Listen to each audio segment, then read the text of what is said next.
Hello everyone, this is Joe Fosco with American News Post. Today is our Tuesday, October the 8th, 2013 roundtable discussion. As you can see, I'm here with our two co-hosts, Ashleigh D'Andrea and Frank Coconate. Hello everyone. Hello. Hello. So, what are we going to talk about today? Ashleigh, I think there was some things that we were discussing about you writing a column for American News Post now. And do you want to tell us what your first piece is going to be about?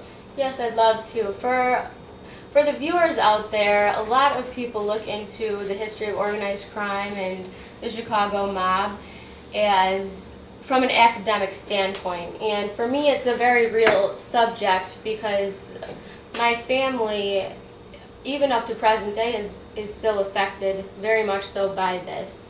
And the piece. How is that so?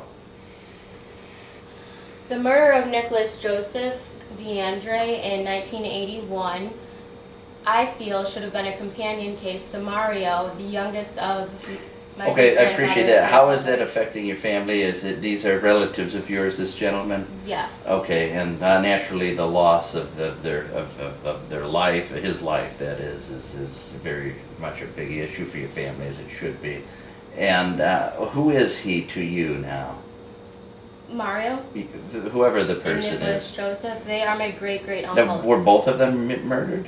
Yes. Okay, they were both murdered. Both in 1981? Both in 1981, and Mario D'Andrea was murdered 2 weeks and 3 days after Nicholas Joseph. And Bobby, Nicholas Joseph's son, actually took suit in the family secrets trial for him, and he was also present at his Took uncle's. suit. What does that mean? Took suit in the family secret trial against Marcello. Took suit to Marcello. He was one Meaning of the he cases was involved. brought Marcello. in as on a they call it some he did a statement against him, or what do you mean by No, he actually filed a was lawsuit, or one of the cases involved in the family secrets trial. okay. He was among Oh, the D'Andrea. cases. I see, that was The one of the murder D'Andrea cases. murder? Yes, yes. Inside, I see what you mean. Okay, and then you're going to be writing about that in Yes, depth. and I'll be addressing that more in depth in an article to come. Well, we look forward to seeing that. When do you think we'll be able to publish that? In the next few days or week or so? Definitely in the next few days. Excellent. We definitely look forward to it. Thank you. And I think that'll satisfy a lot of the curious audience members out there that may be wondering, what is this young lady doing at our table? Well, she was affected with 2 murders. I mean, that's pretty tragic. I Oh. mean, that's Yes. pretty it impacts the whole family. The That's right. sadness. And this probably has more of an effect on your parents and your grandparents, since you were pretty My young, cousins. if they've been alive in 1981. 1981, yes. And actually, my cousins are very much affected by it. And that's their what, father, their grandfather? Or? Yes, their fathers, their grandfathers, and they're older, they're about your age, older 28? than that. 28, Yes. 30, 31? Mm-hmm. No, so they were murdered in 81, Yes. and you don't want to go into it too much because she's going to write about it? Yeah, I don't want to spoil anything. Yeah, that's fine. But it very much connects to the political corruption and the Chicago gang history. How you said in the last show that they're basically the same thing. We agreed upon that. Oh, absolutely. And that will be divulged within time. in Good, the article. good. Again, we're happy knowing that we're going to have something to read about that. Now that we've actually have the Family Secrets case up on the platform, yeah, right.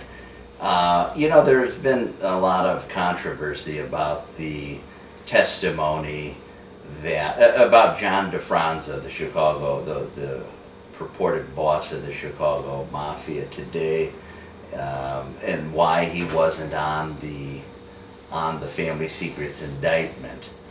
I know a lot of people make the argument that Nick Calabrese, who was a star witness in that case and defendant, was that his testimony was not corroborated by something. And most people make the example that one piece of testimony that was corroborated by one of the Spalatro children who received, supposedly received a phone call about, or allegedly from one of the killers. If my memory serves me correct, it might have been, it was supposed to be Marcelo. Absolutely. Yes. Exactly. And that she remembered that he called, didn't call and say, I'm going to kill your father, but just called, supposedly called the house. And she remembered his voice. I'm going to be over there.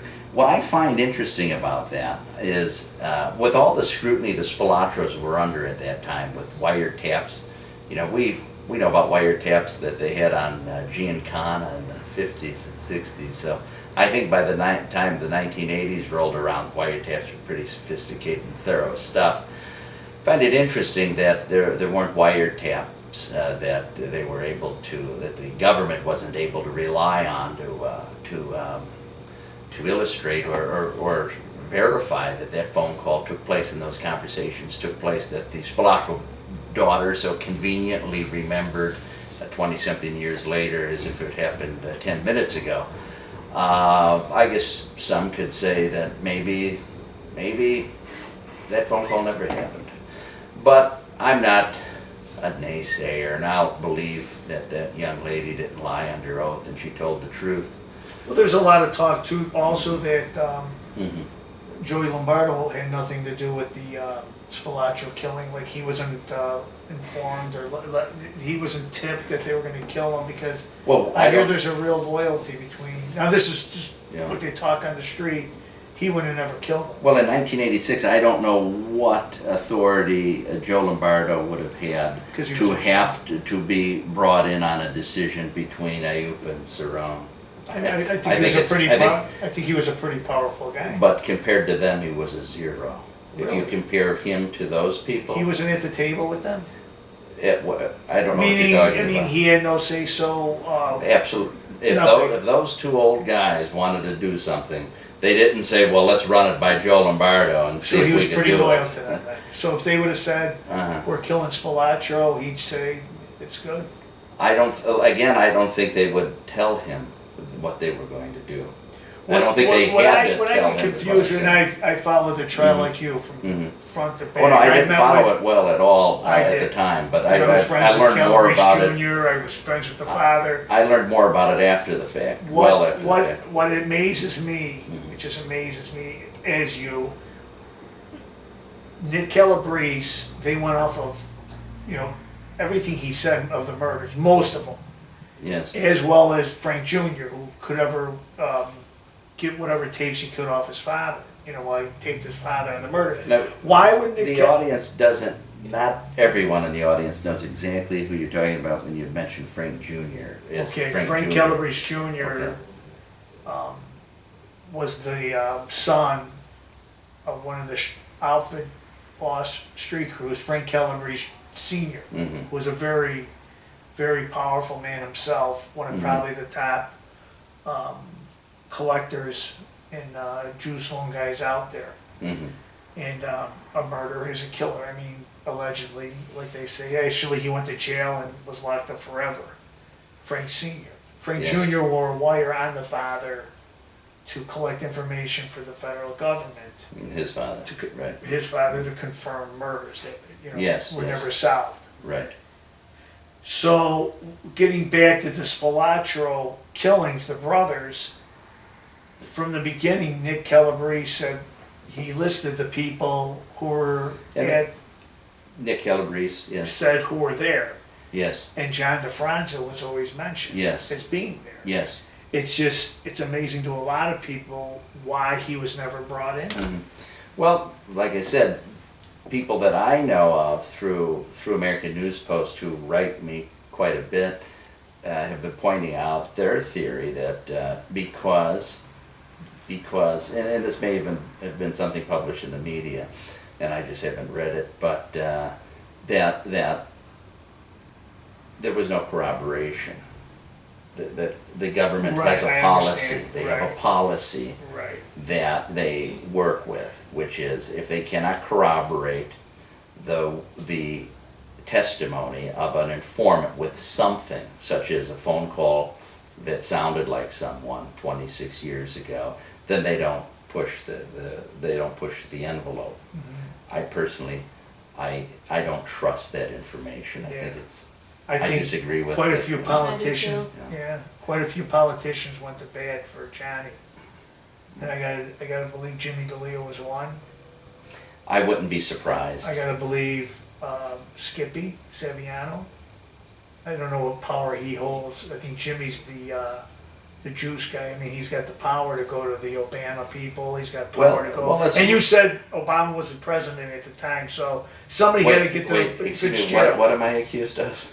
You're not accused of. You said the family secrets trial went on during the Bush administration. Okay, you said that. I said Obama was the president. No. I said we have a disagreement if Obama was the president during the trial. It's not a mystery, for heaven's sakes. George Bush was the president regardless who was president. 2007. Frank, 2007, Bush was the president. Regardless who was the president, Fitzgerald was the U.S. attorney.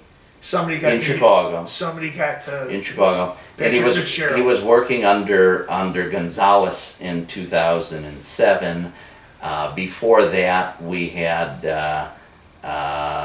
Ashcroft up until 2005. Ashcroft was in charge of the Attorney General's office for the United States of America under the Bush administration.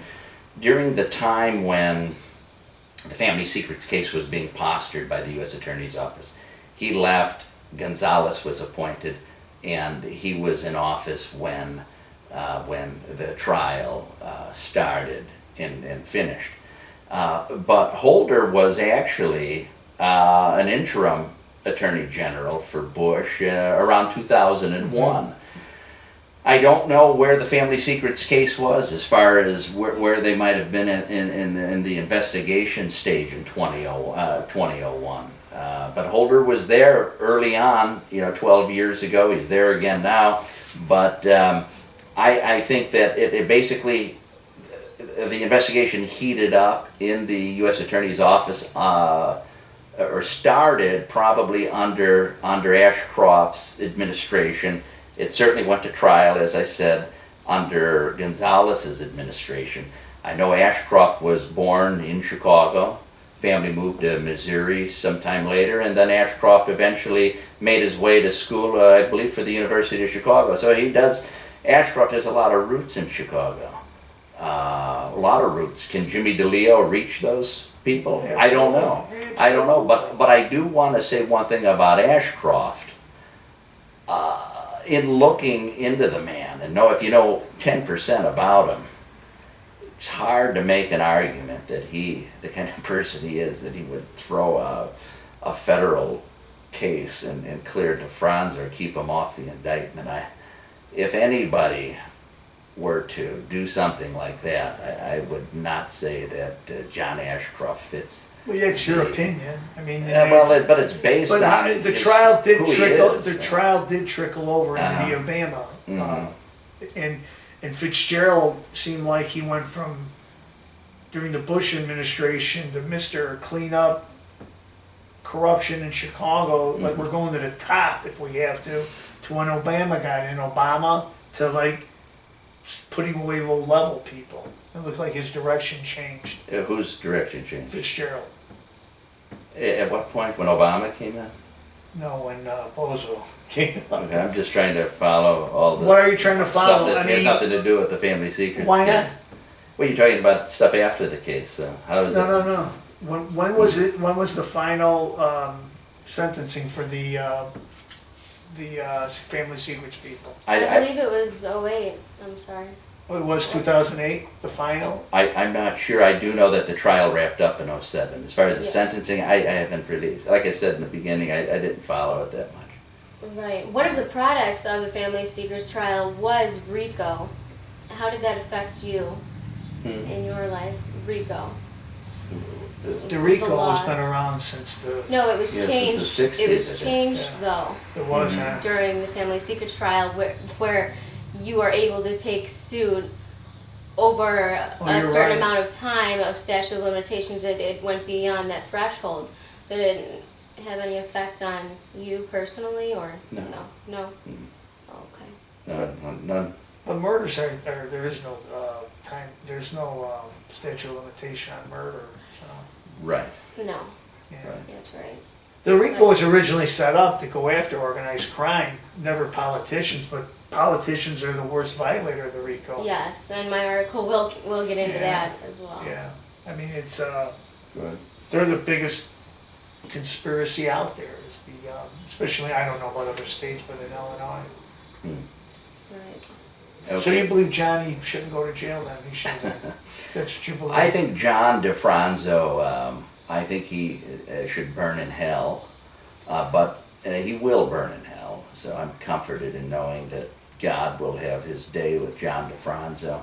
As far as what John DeFranco should do today, where he should be today, he should be in prison, in my opinion. He should be in prison. So should Rich Daley and Eddie Burke and Mike Madigan. I'm glad you brought him up. Perhaps. Yes. Perhaps. And what is your stance with these notable characters, as from the commentary underneath the article of the last and the podcast, with the Daily Gang? Do you have any information you can share with us on that? Oh, and the you should be political- good with They're this. just great Irish Catholic people. They And go to expand. church. No, they're there. They're money makers for everyone. And they're, who are they're they? in office just to make money. They're not. Who are these notable characters in this Daily Gang? Well, there's Rich Daley, naturally. And really, he's the dumbest out of all of them. But it's Bill Daley runs it with John Daly, Mike Madigan, Eddie Burke are the big main boss. If you would have put an organized crime chart, those would be names on top. Then the underlings would definitely be the outfit with the Carusos and the DiPiazzas from Chinatown. They're in there.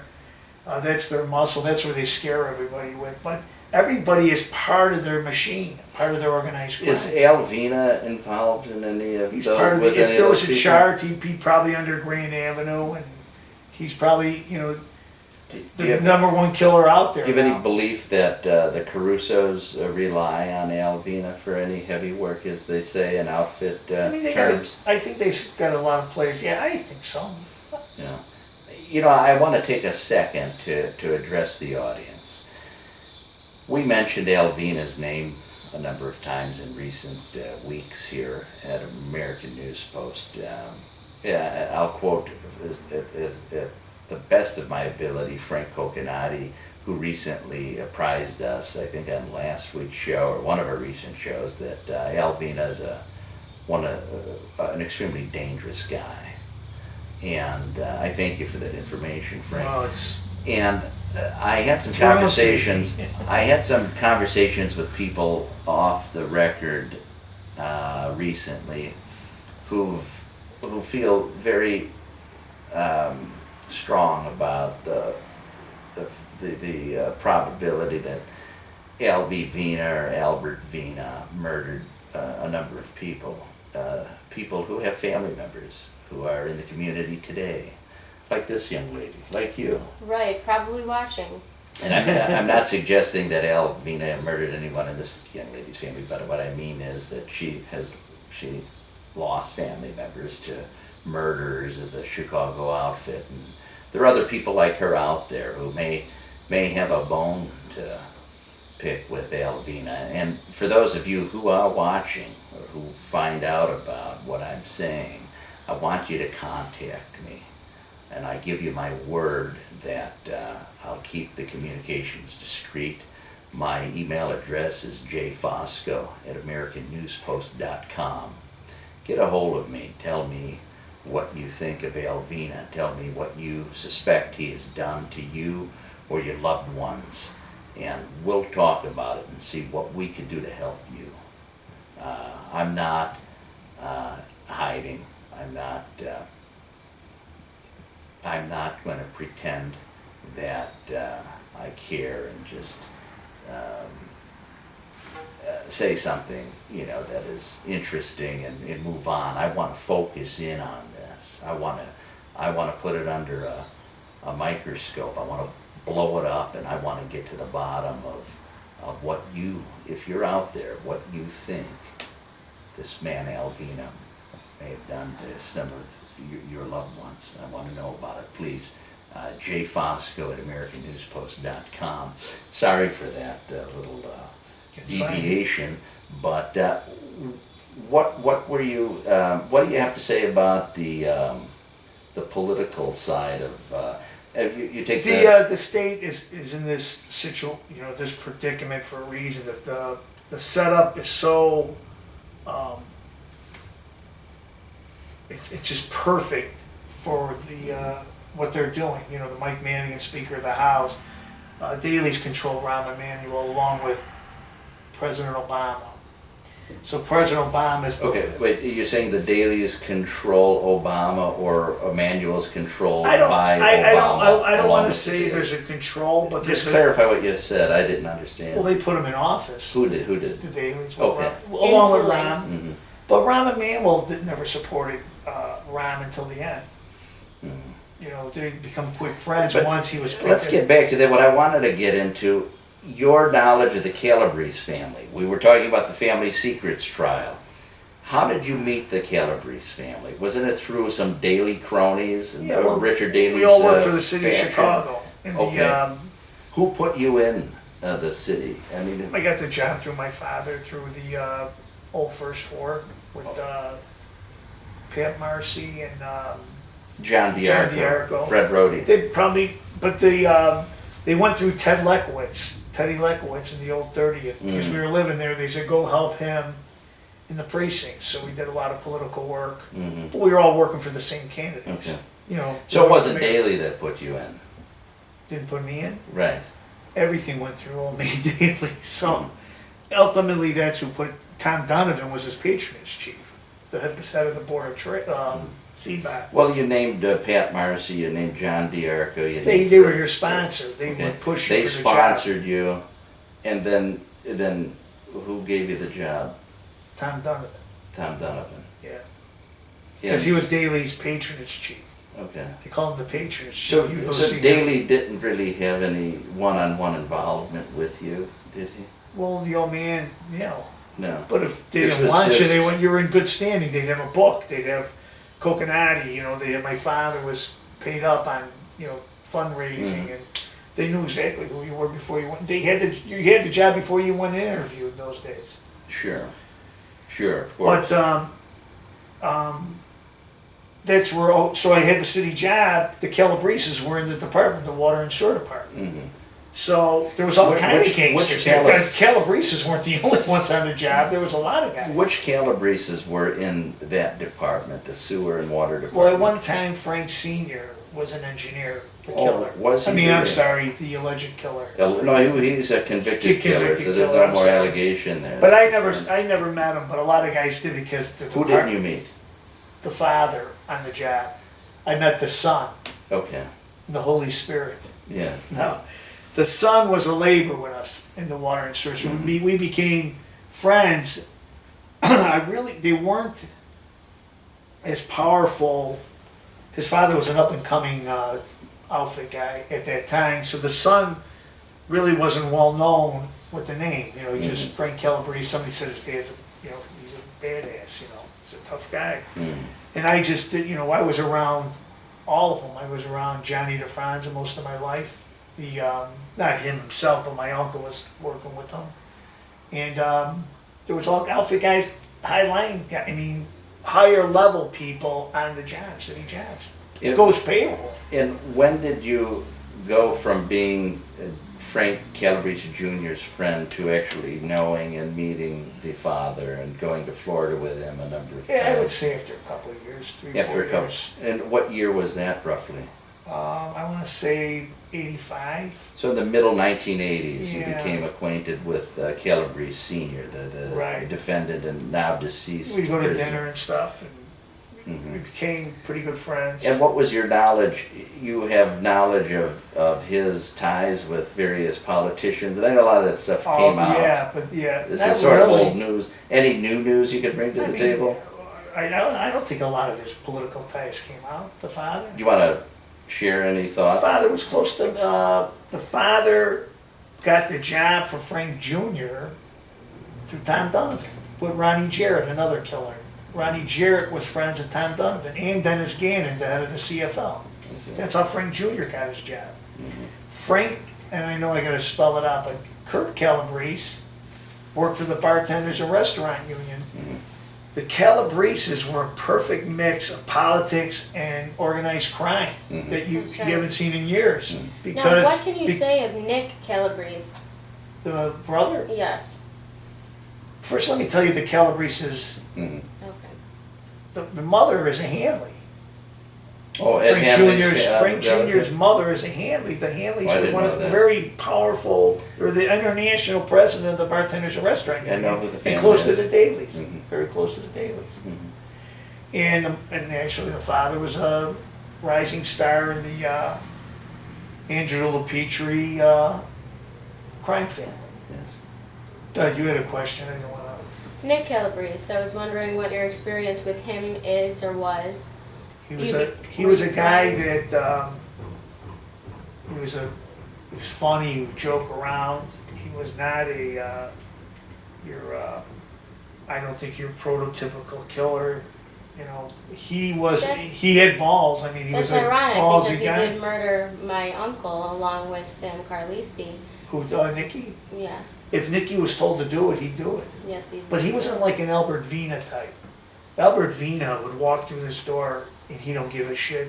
And then you don't mind to block the swearing. I'd rather you not, but Alright. you've already did it. What Al can I do Vena about would it?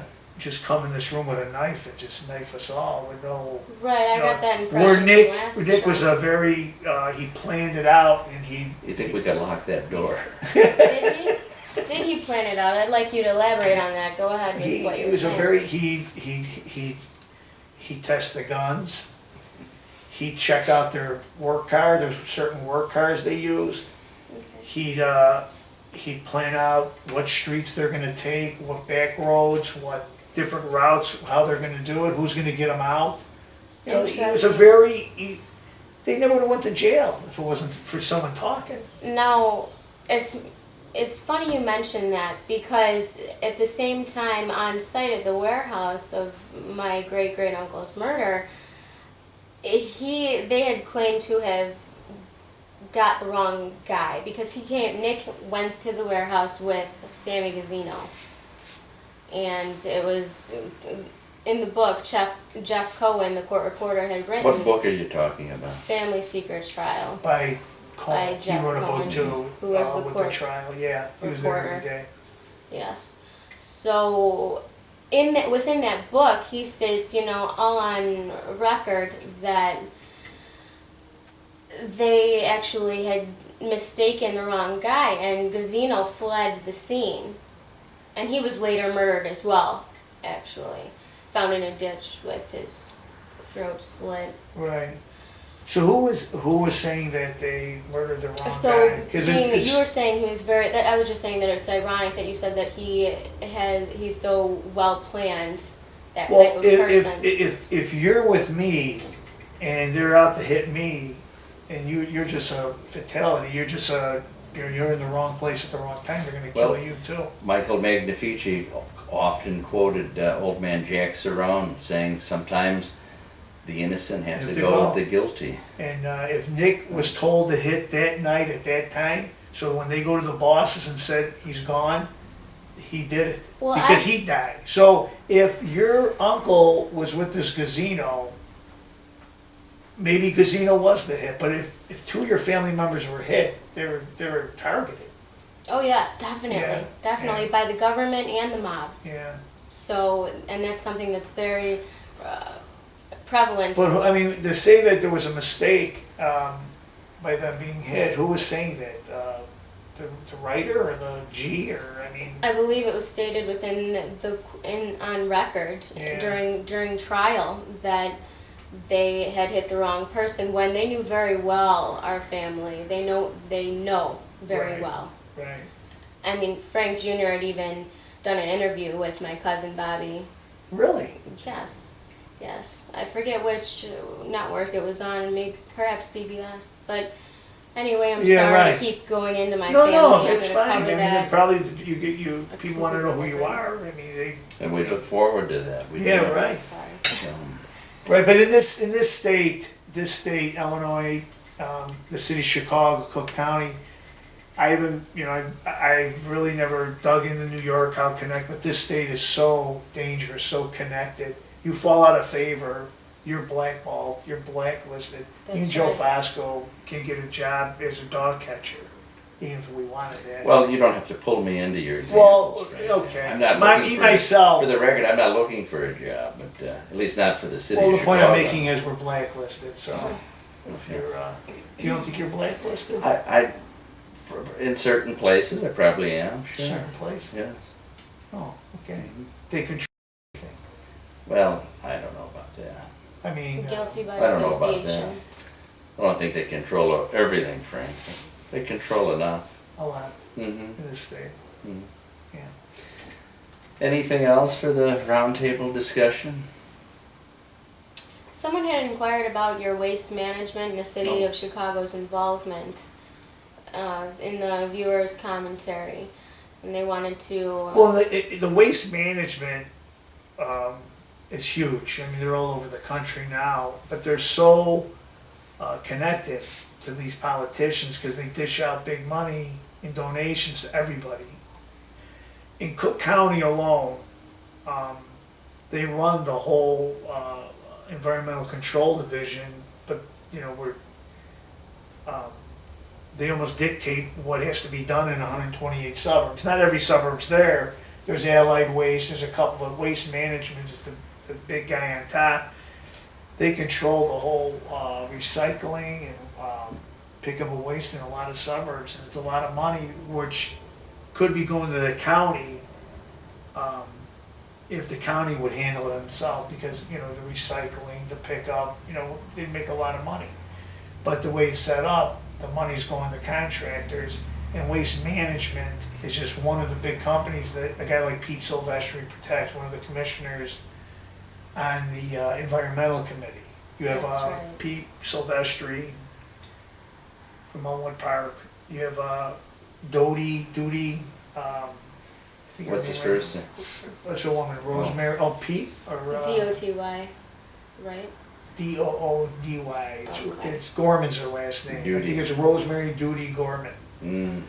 She's on the committee, and there's one other guy, and I can't remember who it is right now. But they control what's done in environmental control division of the Cook County Board. I mean Cook County, and we should be making a lot more money than we do in that section for the That's right. taxpayers. That's right. But we give it all out to people that build landfills and transfer stations, and Yeah. we're paying them to almost make millions for themselves. It's lucrative business, waste management. Yeah. I mean, waste pickup, waste in these suburbs and stuff. It's huge. It's very lucrative. Any news on our former co-host, Michael Magnafici? Did anyone hear any updates on what's guy here? He's still in the DuPage County I hear jail. their family's trying to get them help mentally. These are heard from a couple people that Sounds like an interesting defense strategy. I think so. Yes. And he's not out on the street, so. Still trying to scrape up the $6,000. And yeah. that's actually what I was going to ask you. Have you had any run-ins or encounters with Magnafici or anything related back to him from any of his family or friends, or do you not want to go there? Who are you talking to? I'm talking to you. Oh, I'm sorry. I've heard from a couple of family members of his who are very nice to me. They've asked how I'm doing. They paid me a lot of nice compliments. And I didn't really ask very much about Michael. And I just was cordial and restricted it with my answers. I'm not looking to chum up with them at all. I'd rather keep my distance. And from what I understand, there's a rumor being circulated that the firearm that Michael was in possession of that day could possibly be a firearm owned by Tony Portillo. Now, I have no confirmation of this information. I have nothing to confirm that that's true, but I'm looking into it. It's an unsubstantiated rumor right now. It's pretty shocking, but, if it would be true. Do you feel threatened in any way? As long as Michael Magnafici is in jail, I'm not feeling as threatened as I would be if he were out right now, yes. Okay. And, because we well, still don't know why he was shooting the gun off in the yard. well, beyond the circumstantial evidence that you and I agreed on record and off record that he was testing the gun in anticipation of my arrival, granted it wasn't the, some naysayers dismiss it. They don't think that that's logical. They don't, as Right. if, it would be something stupid, and they don't believe that he would do anything stupid. I guess, there are people out there that think he's a genius. I don't think he's a genius. He was a good golfer. Yeah, right. Okay, so what do you think? Should we wrap it up at Yeah. this point? Yeah. Absolutely. What's going on, before we actually wrap it up, what's going on, something I wanted to find out if you would autograph this book for me. Walter Jacobson, Walter Jacobson, for those of you who know him, I don't have to explain who he is, but those of you who don't, he is one of our legendary news commentators. He's been around a little while. I've met him a few times. I obviously don't know him as well as you do, or I don't know if you know him at all. I just know him from being a reporter. I did some work with him. But I realized Bill Curtis from A&E and Probably another... the most respected and trusted reporters out there with him and Curtis at one point. Probably so, and I see that Bill Curtis wrote the foreword. Yeah. And I think, when was it published? It's not a recent piece, but it was published Years ago, I think. out a couple of years ago, I think back in, not that long, 2012? Yeah. Yeah, 2012. And here on page, oh dear, where are you? Page one. Frank Coconate, he's My mentioned a few idea. times. Go out, buy the book, or at least go to the library and check it out for free. Yeah. And to turn to page 1. And then after you read page 1, close the book and bring it back to the library. No, it does. He does mention my ordeal and how I was unjustly fired and targeted by the Daily People. Oh. And he respects how I stand up. And Well, that's good to Still see the around. support you have, Frank. well, especially coming from a guy like him. Absolutely. It isn't like some comic book writer. It's Walter Jacobson, probably the most, like I said, the most respected reporter out there. Plus, he always uncovered corruption in Chicago Yes. for years. So, Ladies and gentlemen, thank you for your time today. We will see you sometime next week. We don't want to upset anyone and give a date we cannot keep, so we'll keep it as, we'll see you next week. Thank you. take care.